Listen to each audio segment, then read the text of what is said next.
কুমারপুর গ্রামে বসবাস করত এক বৃদ্ধা মহিলা ও তার মেয়ে। তার এক ছেলেও ছিল, কিন্তু সে চাকরি সূত্রে শহরে বসবাস করত তার স্ত্রীকে নিয়ে। ইরে রিনা, কোথায় গিয়েছিলিস সকাল সকাল ঘুম থেকে উঠে? আমি তো উঠে দেখি তুই ঘরে নেই। মা, সকাল সকাল আমি তো প্রত্যেক দিনই উঠি। আমি একটু রাস্তার ওইদিকে ঘুরতে গিয়েছিলাম। তা ভালো, সকাল সকাল একটু হাঁটাহাঁটি করা হয়ে গেল তোর। তা রান্না বসাবি কখন? না আমি বসিয়ে দেব রান্না?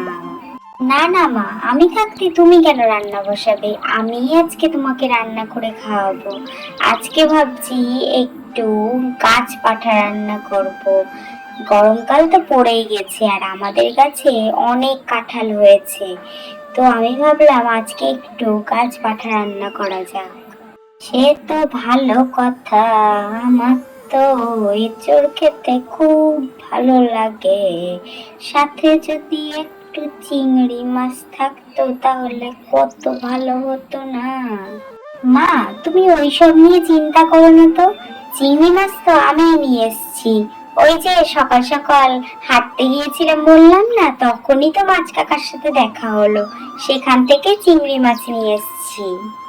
তাহলে তো আজকে খাবারটা জমে যাবে।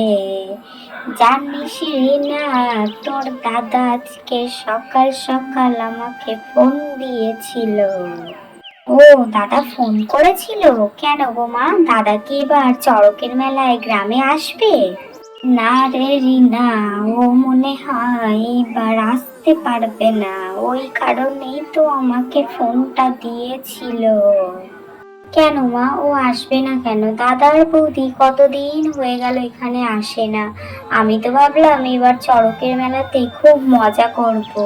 আমি কি করব বলতো বাচ্চা? ও তো আমাকে ফোন করে বলল ওর নাকি কাজের খুব চাপ, তাই ও আসতে পারবে না। আমি সেখানে কি বলতে পারি বল?